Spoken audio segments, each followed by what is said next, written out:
નમસ્કાર દર્શક મિત્રો, હું પીનલ આપનું સ્વાગત કરું છું મારા ખાસ કાર્યક્રમ ડે સ્પેશિયલમાં. અને ડે સ્પેશિયલમાં આજે વાત કરી રહ્યા છે રશિયા અને યુક્રેન વચ્ચે જે યુદ્ધ ચાલી રહ્યું છે તેને હવે 12મો દિવસ છે અને સતત આ બંને દેશો વચ્ચે યુદ્ધ હજી પણ ચાલી રહ્યું છે. કોઈ પણ દેશ અહીંયા ઝૂકવાનું નામ નથી લઈ રહ્યો અને તેની સાથે જ અત્યારે જે પ્રકારની પરિસ્થિતિ અહીંયા જોવા મળી રહી છે જેના કારણે યુક્રેન વાસીઓ જે છે તે સંકટમાં મુકાયા છે. અને હવે યુક્રેન વાસીઓની મદદ માટે પાડોશી દેશ એટલે કે ફિનલેન્ડ આગળ આવ્યું છે અને એમ તો પોલેન્ડ પણ આગળ આવ્યું છે અને પોતાની રીતે આ દેશવાસીઓ જે તે મદદ કરી શકતા હોય છે તે કરવાનો પ્રયાસ કરી રહ્યા છે. અને તેની સાથે જ ફિનલેન્ડ વાસીઓ, ફિનલેન્ડના નાગરિકો અને ફિનલેન્ડમાં જે એનજીઓઝ છે તે યુક્રેન વાસીઓને મદદ માટે ફૂડ પેકેટ્સ પણ મોકલાવી રહી છે. તે સિવાય ત્યાં જે પ્રકારની ઠંડી પડી રહી છે તેના કારણે પણ યુક્રેન વાસીઓને હાલાકી ભોગવવી પડી રહી છે. તેની માટે ગરમ કપડાં પણ તેમને પહોંચાડવામાં આવી રહ્યા છે. તે ઉપરાંત એમને બચાવવા માટે પણ ઘણા પ્રયાસો હાથ ધરવામાં આવી રહ્યા છે. ફિનલેન્ડ જે છે તે યુક્રેનની મદદ માટે આવીને ઊભી રહ્યું છે અને ખાસ કરીને ફિનલેન્ડના જે નાગરિકો છે, ત્યાંની જે એનજીઓઝ છે તે યુક્રેન વાસીઓને મદદરૂપ થઈ રહી છે. કઈ રીતે મદદરૂપ થઈ રહી છે અને યુક્રેનથી જે લોકો પલાયન કરી રહ્યા છે, જે લોકો ફિનલેન્ડ તરફ આવી રહ્યા છે, તેમને પણ કઈ રીતે સહારો આપવામાં આવી રહ્યો છે, ત્યાંના લોકોની પરિસ્થિતિ શું છે, કેવી હાલાકી તે લોકો ભોગવી રહ્યા છે, એની સાથે જ ત્યાં જે અત્યારે જે ઇમોશનલ સીન્સ આપણને વિડીયોઝમાં જોવા મળી રહ્યા છે તે પ્રકારની પરિસ્થિતિ જે કદાચ આપણે અત્યારે અહીંયા જેનો અંદાજો નથી લગાવી શકતા તેના વિશે જાણવાનો પ્રયાસ કરીશું. ત્યાંના જે લોકો છે તેમની શું માનસિકતા અત્યારે જોવા મળી રહી છે, આ તમામ મુદ્દાઓ પર કરીશું ચર્ચા. તેની સાથે ફિનલેન્ડ વાસીઓ કઈ રીતે યુક્રેન વાસીઓને મદદરૂપ થઈ રહ્યા છે તેના વિશે જાણવાનો કરીશું પ્રયાસ. જેની માટે મારી સાથે અહીંયા ખાસ ફિનલેન્ડના બે નાગરિકો જોડાઈ ગયા છે, મનીષ ચૌહાણ એન્ડ તેમની સાથે છે એન્ડ્રુ સિટનિક. આ બંનેનું સ્વાગત છે. Welcome to the special program. Hello. Thank you. જી મનીષજી, સૌથી પહેલા અત્યારે શું પરિસ્થિતિ જોવા મળી રહી છે? સતત 12 દિવસ થઈ ચૂક્યા છે અને હજી પણ બંને દેશો વચ્ચે યુદ્ધ ચાલી રહ્યું છે. જે રીતે રશિયા પણ નથી ઝૂકી રહ્યું તો બીજી તરફ યુક્રેન પણ નથી ઝૂકી રહ્યો. અત્યારે શું પરિસ્થિતિ ત્યાં જોવા મળી રહી છે? યસ, જો હું આપને અહીંની હકીકત કહું તો યુક્રેનના યુદ્ધની અસર ફિનલેન્ડ ઉપર ડાયરેક્ટ નથી. યસ, પણ જે રશિયાના લોકો છે એ લોકો ને યુરોપ આવવા માટે માત્ર ને માત્ર ત્યાં ફિનલેન્ડનો રસ્તો ખુલ્લો છે. તો એ લોકો વાયા જમીન માર્ગે અને એલિગ્રો અને વીઆર દ્વારા એક ટ્રેન રોજ સેન્ટ પીટર્સબર્ગ અને હેલ્સિંકી વચ્ચે કમ્યુટ કરે છે. એના દ્વારા એ લોકો અહીં આવવાનો પ્રયત્ન કરી રહ્યા છે. તો મોસ્ટલી રશિયન લોકો જે પલાયન કરી રહ્યા છે ત્યાંથી એ વાયા ફિનલેન્ડ થ્રુ યુરોપમાં આવી રહ્યા છે. અને જ્યાં સુધી યુક્રેનના નાગરિકોની વાત છે તો યુક્રેનની જે આ કફોડી હાલત થઈ છે એના માટે Finnish government always sensitive for humanity. અને જે અહીંના યુક્રેન વાસીઓ છે એ લોકો પોતાની રીતે અહીંથી વસ્તુઓ બધી કલેક્ટ કરીને, અમે લોકો જે અમારું એનજીઓ છે એન્ડ્રુની સાથે હું જોડાયેલો છું, તો અમે લોકો અહીંથી બધી સામગ્રી ભેગી કરીને જેમ કે કપડાં છે, ફૂડ છે, ઇલેક્ટ્રિક વસ્તુઓ છે, મોબાઈલ ચાર્જર છે, બેટરી છે, પાવર બેંક છે, ડ્રાયફ્રૂટ છે. આપની એનજીઓ છે જે અહીંયા યુક્રેન વાસીઓ માટે કામ કરી રહી છે. એક્ઝેક્ટલી. એકચ્યુઅલી એ મીન્સ કે અહીંના જે યુક્રેનના નાગરિકો છે એ લોકોએ ભેગા થઈને એનજીઓ બનાવી છે અને એ લોકો એને હેલ્પ કરે છે અને હું એમાં સહભાગી છું. That's it. ઓકે, જે એનજીઓ છે તે યુક્રેનમાં છે? નહીં, એનજીઓ હેલ્સિંકીમાં છે, ફિનલેન્ડમાં છે, અને યુક્રેનના લોકો માટે અમે અહીંથી હેલ્પ એડ મોકલાવી રહ્યા છીએ. Okay. Andrew is doing the same thing, Andrew, right? What's the situation over there? Situation in Ukraine? Yes, I'm asking about Ukraine. Yeah. Well, the situation is very bad. It's already like 11 days as we are in a war with Russia. So Russia is trying to invade Ukraine. It's really bad. Ukraine puts a good fight against them. But Russia is now bombing the cities, and they bomb not just an army, but they bomb civil people. I have friends in many cities, and they show me pictures of like destroyed hospitals, schools, kindergartens. Russians, they don't have anything sane, so they're trying to like destroy the whole country. And I also have like family there, although I'm living in Finland, but my whole family is in Ukraine. Okay. My brother managed. Your whole family is living in Ukraine, Andrew? Yes, correct. My whole family is living in Ukraine, family? but your mother and sorry, Who is in Yes. your family, your mother and? I have like mother, father, older brother, younger brother, and younger sister. They all are there So in Ukraine? 1 week ago, my brother he transported my mom and kids to Polish border. So my mom with kids, they escaped to Poland, and now they are in Finland. But my brother and my father, they are in my hometown, and they are in Ukraine. We have like an army, and also we have like civil people who are joining like the so-called territorial defense. It's like civil people who also defend the cities. So my brother and father, they have joined that, and they protect my hometown right now. Okay, Andrew, can I know that the Russian soldiers are harming to the civilians or not? They do bomb like regular people, and there are many casualties from the from civilians. Okay.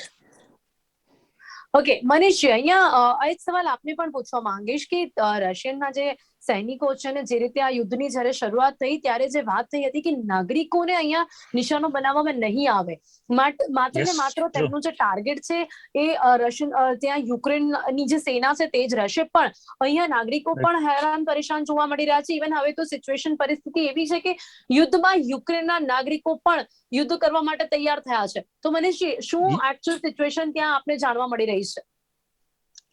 મને જે મારા યુક્રેનના મિત્રો છે એના દ્વારા જાણવા મળી રહ્યું છે, અને કે અને બીજું પિનલ કે આ લોકોનો જુસ્સો જોઈને મને ખુદને પણ અંદરથી આમ શું કહેવાય કે જુસ્સાની ફિલિંગ આવે કે એ લોકો જે રીતે પોતાના દેશ માટે મરી મીટવાની ભાવના ધરાવે છે. કાલે હું એન્ડ્રુ સાથે વાત કરતો હતો, એન્ડ્રુ, ઇરિના, તો એ લોકોએ મને એવું કીધું કે મનીષ, કદાચ એવું બને કે રશિયા અમારા દેશ પર કબજો મીન્સ કે રશિયા અમારી બિલ્ડિંગો પાડી દેશે, હોસ્પિટલો ખલાસ કરી દેશે, પણ અમારો જુસ્સો નહીં મારી શકે. એની પાસે સ્થળ હશે પણ યુક્રેન લોકો નહીં હોય, યુક્રેન લોકોનો દિલ એમની પાસે નહીં હોય. આગળ શું થશે એ ભગવાનને ખબર, પણ એ લોકોનો જુસ્સો, એમના દેશની જે દેશ ભાવના છે એમના દેશ માટે, it was really impressive, very impressive. જી જી મનીષજી, હવે ત્યાં જે નાગરિકો છે તેમની જે પરિસ્થિતિ જોવા મળી રહી છે તેમને કઈ રીતે આપ મદદરૂપ થઈ રહ્યા છો? કઈ રીતે એનજીઓ હેલ્પફુલ થઈ રહી છે? યસ બેઝિકલી જ્યારે કોઈ પણ માણસનું આખું ઘર સળગી જાય, પડી જાય, ત્યારે એની જીવન જરૂરી બધી વસ્તુઓ ત્યાં પૂરી થઈ જાય. બીજું કે એ લોકોના ઇમ્પોર્ટ થવાના રસ્તાઓ ઓલમોસ્ટ બંધ છે, જે મોટા પાયે હોય છે. એટલે સૌથી પહેલું અમારી જે એનજીઓ અને એની સંસ્થા છે, અમે લોકો એ લોકોની જીવન જરૂરિયાત વસ્તુઓ કે જે બેઝિક નીડ્સ છે, ફૂડ, કપડા, ઘર વખરીની વસ્તુઓ કે જે લોંગ ટર્મ ચાલે, જે અમને લોંગ ટર્મ જરૂરી છે, એમના આખા ઘરમાં ખલાસ થઈ ગઈ છે. એના સિવાય જે લોકો આર્મી સાથે મળીને ફાઇટ કરવા માંગે છે એ લોકોને જે સામગ્રી જોઈએ, એટલે જે કહેવાય ને કે ઇનિશિયલ સ્ટેજ ઉપર, પ્રાઇમરી બેઝ ઉપર જે એમની જરૂરિયાત છે એ અમારી પહેલી પ્રાયોરિટી છે કે એમના સુધી જલ્દીમાં જલ્દી પહોંચે. અને એ અહીંથી અમે હેલ્સિંકીથી તાલીન, અને તાલીનથી પોલેન્ડ 17 કલાકનો રસ્તો છે બાય રોડ. એ રીતના અહીંથી બધી સામગ્રી ટ્રાન્સપોર્ટ થાય છે અને પોલેન્ડથી પછી બોર્ડર દ્વારા એ યુક્રેનમાં જાય છે. ઓકે, હવે એ કરવામાં તમને કોઈ પડકારો ઊભા થાય છે તમારી માટે? તમને કારણ કે રશિયાના સૈનિકો છે, રશિયા જે ઈચ્છે છે કે એમને કોઈ મદદ પણ ના કરી શકે, તમે જે મદદ કરી રહ્યા છો તેમાં કોઈ પડકારો ઊભા થાય છે તમારી માટે? ઇફ આઈ સે ઓનેસ્ટલી, ટિલ નાઉ, મીન્સ કે હજુ સુધી અમને એવા કોઈ સમાચાર મળ્યા નથી કે અમારો સામાન ત્યાં ના પહોંચ્યો હોય, કાં તો એમને કોઈ ટ્રાન્સપોર્ટની કે કઈ સમસ્યા નડી હોય. કેમ કે જે મેં પહેલા આપણે કીધું, એના લોકોનો જે જુસ્સો છે, એ લોકોની જે હિંમત છે એ કાબિલે-દાદ છે. અને so till now, no, we don't have any issues. Okay, Andrew, now I want to know that how did you help the people over there? Which kind of things you are doing for them? And another thing that, as you said that your whole family is staying there, so how, which kind of situation, which kind of problems here they all faced in the Ukraine?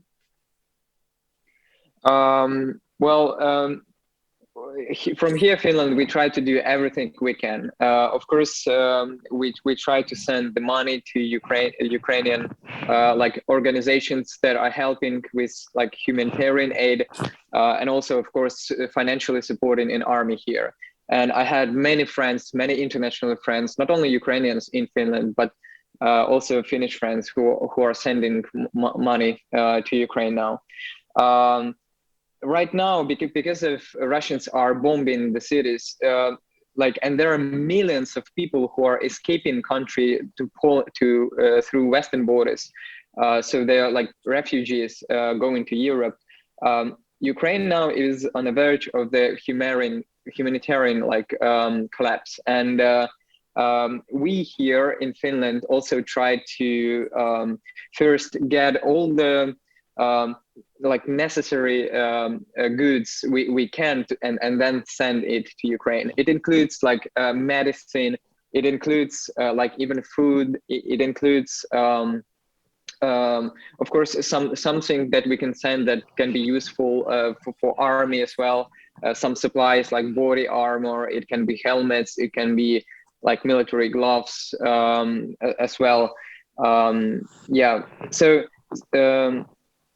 here in Finland right now, I am part of two initiatives. One is like Ukrainian initiative, which actually Manish is also helping these days. We have a warehouse where everyone can bring, the humanitarian aid, and then we pack it and deliver it to Poland, and then from Poland it is delivered to Ukraine. Is there any problems you faced, which you are doing? You are doing very good things that you are helping the people, but any problem which you faced in these things? I can say one problem is that it's really hard to find some certain things. For example, in Ukraine and even in Poland, you may not even find needed medicine anymore because the shelves are empty, and so it's sometimes it's really hard to find those things. It may not be even you can have money on hands, but you just can't buy necessities because they're gone. So this is hard. Other thing that is hard, of course, is logistics. Is sending humanitarian aid. It's really hard to organize, especially if you have friends who are on the front line and you want, for example, to send them like body armor. And it's really hard to, send it from Finland to specific people because of logistics. It is really hard to do that. But we try to do what we can. I would say that since the beginning, since 21st of February, it's when the Russia started its invasion. We've been working like full time. Okay, and your whole family is safe now. So my mom with kids, they are safe because they managed to get to Finland. They are in Finland with me here. But my brother. What about other members of your family? Yes, other members are in Ukraine, and So my brother, my older brother. What they want, Andrew? What they want? They want to leave Ukraine, or they want to fight for the country. What they want? They no Ukrainian is no men are fleeing the country. All men are staying. We only send our wives, our females and the kids. They try to escape, but all men will stay there, and we are fighting because we're not giving our country to Russia. And we have never been so united in our country as today. જી મનીષભાઈ, અત્યારે અહીંયા જે રીતે Andrew જણાવી રહ્યા છે તેમની family વિશે, તેમની ફેમિલી હજી પણ ત્યાં છે. તો અહીંયા હું એ પણ જાણવા માંગીશ કે ઘણા બધા એવા લોકો પણ છે કે જે યુક્રેનને છોડીને જઈ પણ રહ્યા છે.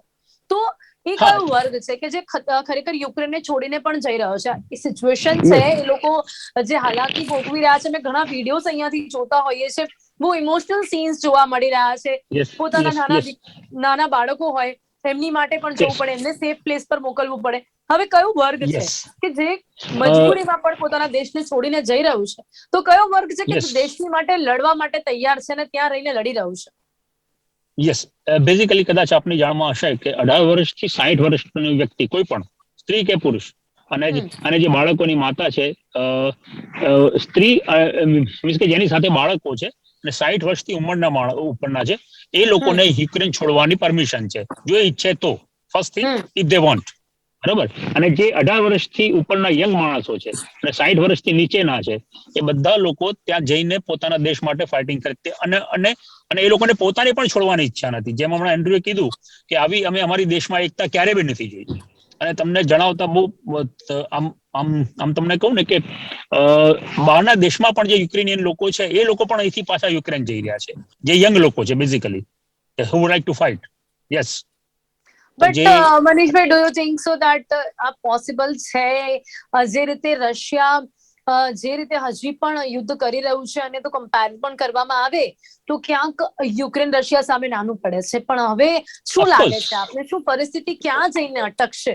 અમેરિકા અને બીજા જે નાટો દેશો છે એ લોકોની સાથેનું જે સમર્થન ઈચ્છતા હતા એ ન મળી શક્યું, અને હવે એકલા હાથે જ્યારે ઝઝૂમી રહ્યું છે યુક્રેન, અને યુક્રેનની સાથે યુક્રેન વાસીઓ પણ શું થઈ શકશે આમાં મનીષભાઈ?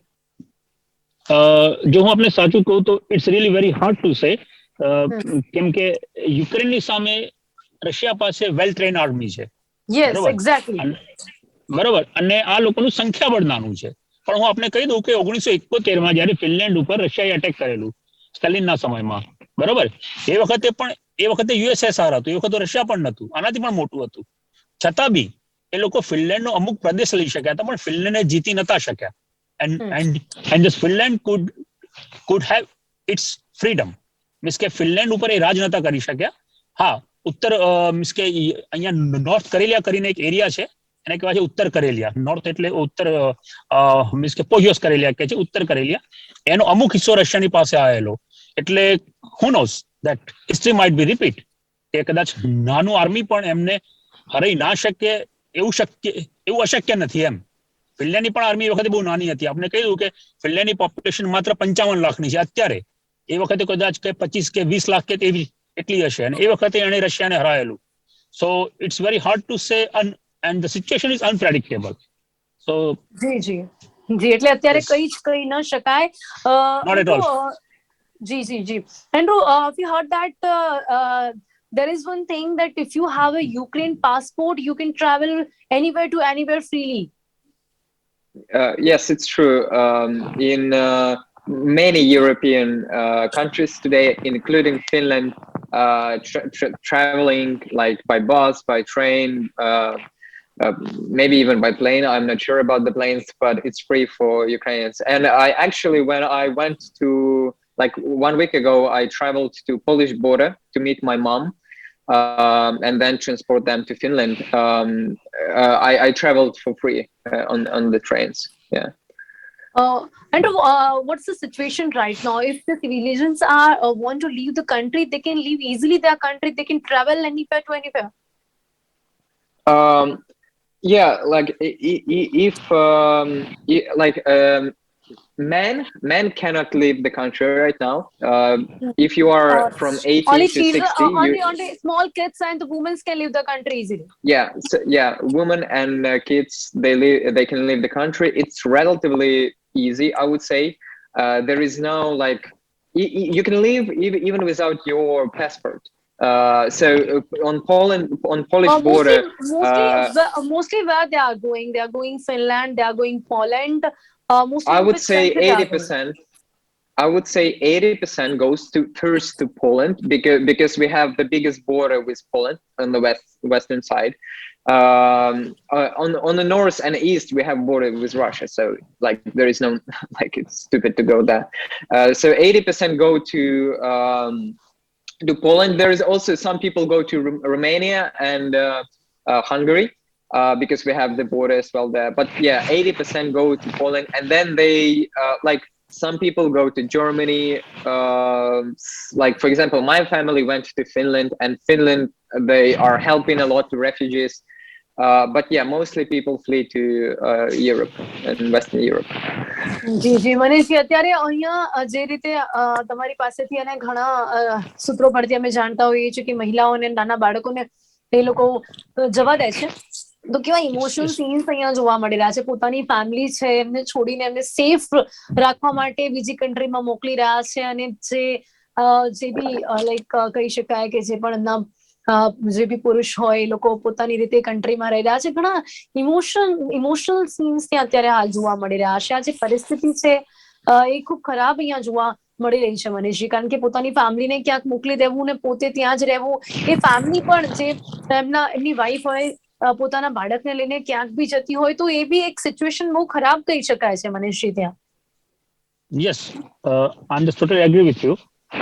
જો હું આપને સાચું કહું તો મારું આ મિશન સાથે જોડાવાનું કારણ એક જ છે કે જ્યારે જ્યારે બીજા માણસને તમારી જરૂર હોય ત્યારે તમારે ઉભા રહેવું જોઈએ અને તમારા પાસેથી જેટલું થાય એટલું કરવું જોઈએ. આ આપણી ભારતીય સંસ્કૃતિ પણ રહી છે. અને અને અને અને અને એક અને એક અને એક ગુજરાતી તરીકે પણ કહું કે જ્યારે જ્યારે વિશ્વને જ્યારે જ્યારે જ્યાં જ્યાં જરૂર પડી છે ત્યારે ગુજરાતી કે ભારતીય ઉભા રહ્યા છે. અને જ્યારે મને એન્ડ્રીએ કીધું કે મનીષ આવું અમે કામ કરી રહ્યા છીએ, તું શું મારી સાથે જોડાઈશ? Why not? સારું કામ હોય તો we should be that. That's it. કેટલા લોકો એટલે છે આ એનજીઓ સાથે જે જોડાયેલા હોય? And how many peoples with you in this NGO? I would say we are like because there are many volunteers who are helping, like part time. But I would say that the core is around 30 to 40 people here in Finland who is helping with that. Yeah, and there are probably like total of 100 who is at one way or another is helping. These are only people who are involved as volunteers here, but of course there are also many people who are helping. Yeah. Okay, Manish ji, અહીંયા Andrew જે રીતે part ટાઈમની વાત કરી રહ્યા છે, તો અહીંયા એમની સાથે આટલા લોકો છે, તો એમ જનરલી એ લોકો પોતાનું જે જનરલ કામ છે કઈ રીતે કરી રહ્યા છે? કારણ કે અત્યારે આ લોકોની મદદ કરવી પણ ખૂબ જ જરૂરી છે, તો એ કઈ રીતે યસ, થઈ શકી રહ્યું છે અત્યારે? અને હા, એની સાથે આ ત્યાં લોકો જે રીતની ઠંડી છે, એ ઠંડીમાં પણ યસ લોકો યસ તૂટવાઈ રહ્યા છે. એ પણ જાણવા મળી રહ્યું છે કે તમે એમની માટે ગરમ કપડાં પણ મોકલાઈ રહ્યા છો. યસ, સાચું કહું ને તમને તો આ લોકોનું પ્લાનિંગ ખૂબ સરસ છે. ત્યારે એન્ડ્રુ સાથે હું મિટિંગમાં બેઠો અને મેં પ્લાનિંગ જોયું તો જેમ આપણે ગુજરાતની તમને રીતે સમજાવું તો આ લોકોનું હેડક્વાર્ટર અમદાવાદમાં હોય તો રાજકોટ, સુરત, જામનગર, સુરેન્દ્રનગર, જુનાગઢ ત્યાં ત્યાં જે લોકો આપવા માંગતા હોય ત્યાં અલગ અલગ ટીમો છે. બરોબર? તો રોજ સાંજે ત્યાંથી એ લોકો જે મોકલાવ્યું હોય એ બધું સાંજે અમદાવાદ આવી જાય. બરોબર?